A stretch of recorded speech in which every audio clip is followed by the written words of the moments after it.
The foreword reads, "One of the fondest memories of my childhood is sitting at the dining room table, listening to my father read Little Brown Baby by Paul Laurence Dunbar.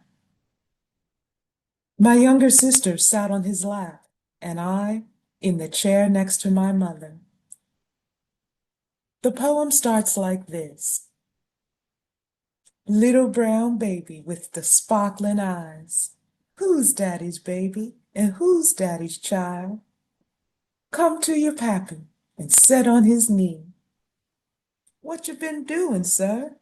Making sand pies? Look at that bib. You's as dirty as me. Look at that mouthful. That's molasses, I bet.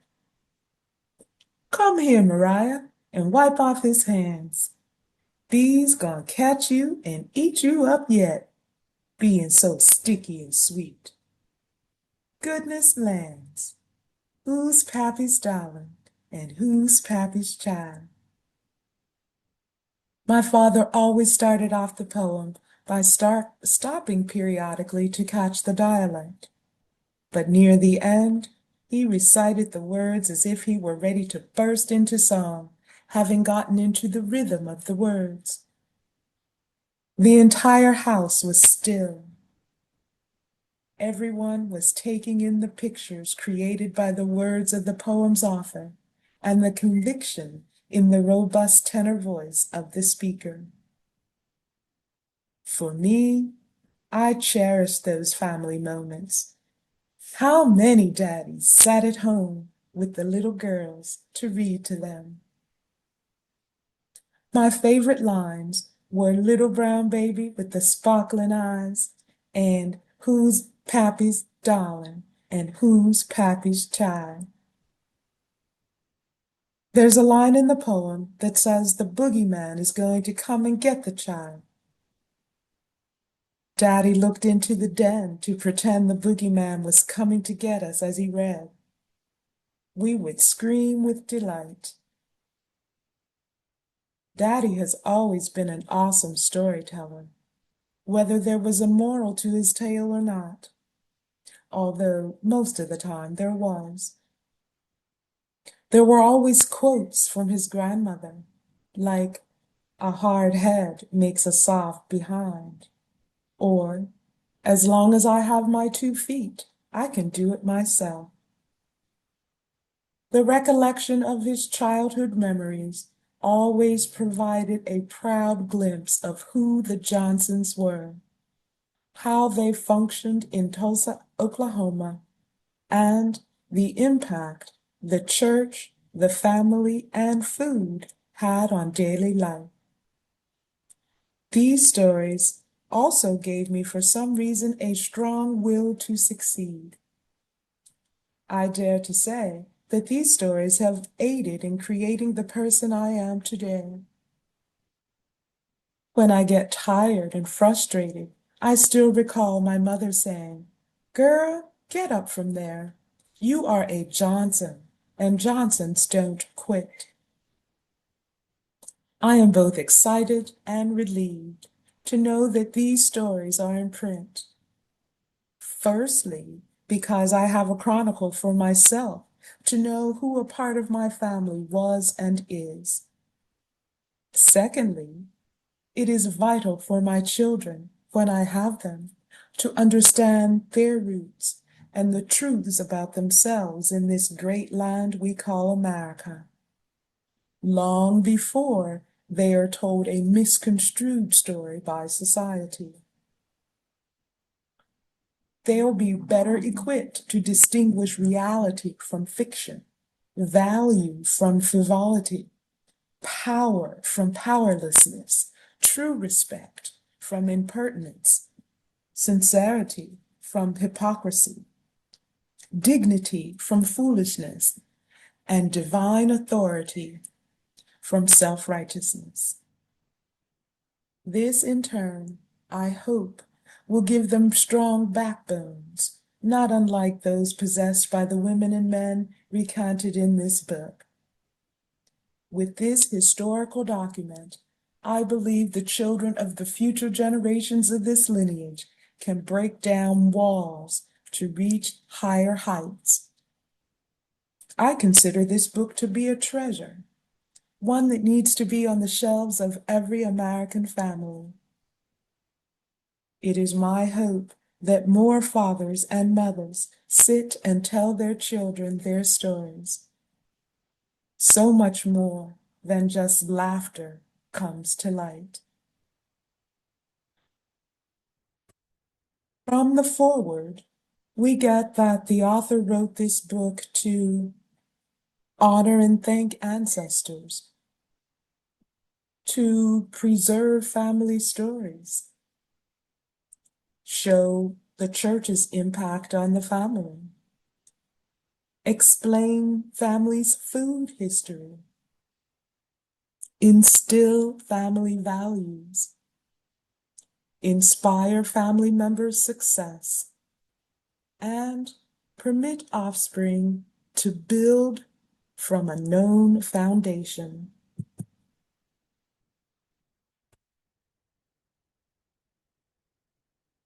Preface reads, after my mother died in 1977, I began to collect information about my immediate family on the day of her funeral. I collected a lot of information from my great aunt Bessie Crosby. From that day on, I collected bits and pieces from here and there. I found a lot of information by chance on a trip to Washington, D.C. one spring break. I was walking down Connecticut Avenue when I saw the National Archives building. I had heard about this place, but I had never been inside. So I went in to look at the Constitution and the other very famous documents found there. I finally wandered into the records room where all of the census records are kept. I decided to look up my father's parents and grandparents. I found all of them. I was hooked. Since then, I have become an avid researcher. As the years passed, I developed a desire to write a book about my family, to leave a record of their lives for my children and their children, so that they will have a first-hand account of who their forebears were and where they came from. This book only scratches the surface, but it can be used as a good basis on which to continue research into those areas that I could not go into at this time. From the preface, we get that the author wrote this book to complete a task begun long ago, to satisfy his passion for family heritage, to satisfy his desire to leave a record for offspring, and to provide a basis for continued family research.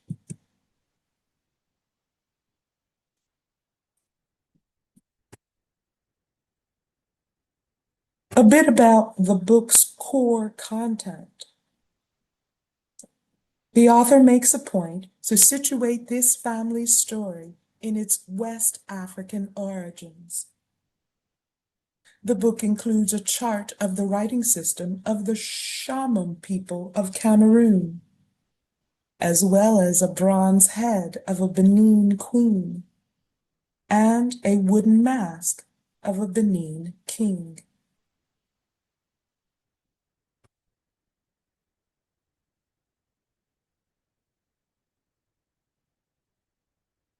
An exhortation in the book reads, "Hear, O young ones, I have advice to give you. Tolerate me a while." An old woman once asked me how my children were faring. I answered that they were well. She replied, That's good because they are your insurance. I asked, against what? She said, against the future. In the Roots saga, written by Alex Haley, one of his ancestors held a newborn baby up to the sky and shouted, "Behold, the only thing greater than I." You, young ones, are greater than I, because you will see the future. You will see and do things unimaginable at this reading. The Creator has willed it, and so it will be. You must be ready. It is up to you to walk into the future with skills to help lead humanity. To be educated is to be a leader. A person without skills will return to slavery. Lacking a good education, poverty will bore him, her, and her children down into the dust. Remember, your African ancestors suffered much in this so-called New World. You are blessed to have opportunities that were only dreams for many of them. They, your forebears, were not allowed to learn to read, understand mathematics, or marvel at history for almost 400 years. Learning is not a new thing for our people, as some would have you believe. Timbuktu, Alexandria, taught, as did St. Croix. But that was before the Middle Passage. Learn what happened in those places. Medica ruled there. Where? Who was she? Great monuments dot the landscape there. They are one of the 7 wonders of the world. The largest Catholic cathedral is not in Europe. Where is it? Mali and Benin are 2 famous names of what? Hannibal did great deeds. Who was he? What deeds did he do? Toussaint Louverture was great. Why? Bamileke, Yoruba, Ashanti, Igbo, Fulani, Tuareg, and Zulu are some names of African peoples from whom you come. In what countries do they live? To be truly educated, one must discover one's true self. To discover one's true self is not an easy task. It requires constant searching for the truth about one's place and purpose in the world. This searching must be based upon knowledge of the past and an understanding of the application of that knowledge to the future. Difficulties will arise in your search for self and knowledge. Learn anyway if obstacles to your learning arise. Work anyway if progress in your work becomes frustrating. Call upon the Creator and the ancestors for help if life becomes too difficult. Live anyway. It is your duty and your birthright. Search for knowledge, learn and teach. Yours is a great history. This is the first step in knowing oneself. Be aware. Your education is not for you. It is for your children and your children's children. They are your insurance against the future and death. Ashe. From the tribute connection to Africa and the exhortation, We get that Johnson wrote this book to prepare youth to seize the future's opportunities, to elevate youth's knowledge and skills, to inspire youth's search for knowledge, to reduce youth's boredom into the ground, to foster ancestral remembrance, and to help family members know true self.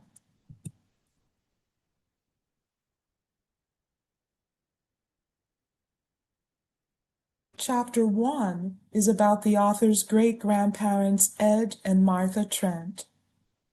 Here are two passages from that chapter. First, according to oral family history, the African-American Trents began in America with a manservant who came from England to the new colony of Virginia with the English Trents. Just how the family was started is not known, but research into the history of a Trent family that came from the town of Clara in Stafford, England, and established itself in Nicholas, Virginia, seems to fit the oral history.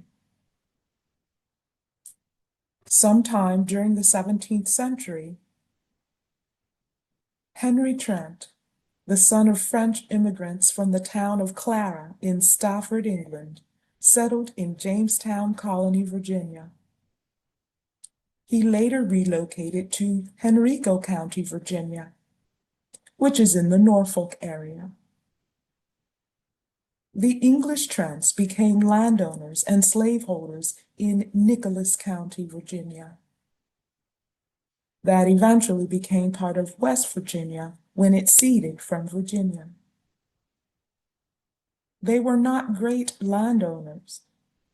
Most landowners in that part of Virginia did not have large plantations that required intensive work, as those in other parts of Virginia. The need for slaves was realized when dangerous work in salt and coal mines became evident. Just how Edward Trent is related to this family cannot be documented. For unknown reasons, the Black Trents left Virginia and traveled to the New West. And the second passage reads, in his obituary, Ed Trent was said to have been a great helper of people in need. According to family oral history, he drove a black horse-drawn buggy called a surrey, which was very stylish for the time. The possession of such a buggy indicated that he was a person of means. Ed Trent died on July 16, 1924, at the age of 79 years. He was laid to rest in the Washington Cemetery in Washington, Hempstead County, Arkansas. And you see some examples of surreys, such as Ed Trent drove.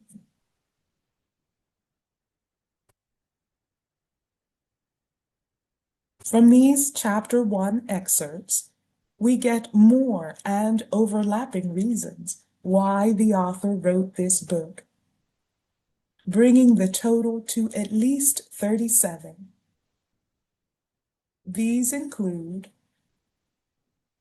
to share speculation about ancestors, to revere ancestors, to answer progeny's questions, so that the family's youth will know their ancestors.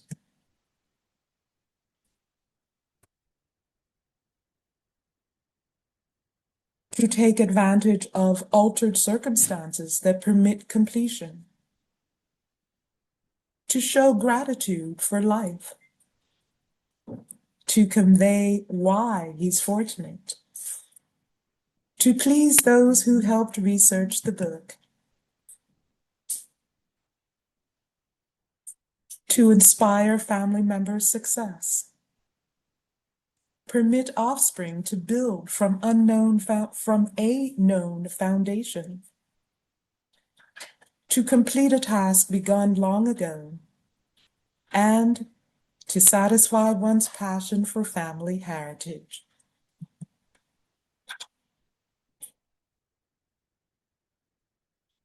Next in this Why We Write series, we hear what author LaBrenda Garrett Nelson has to say about why she wrote The Source of Our Pride, the Garrett, Neely, and Sullivan families.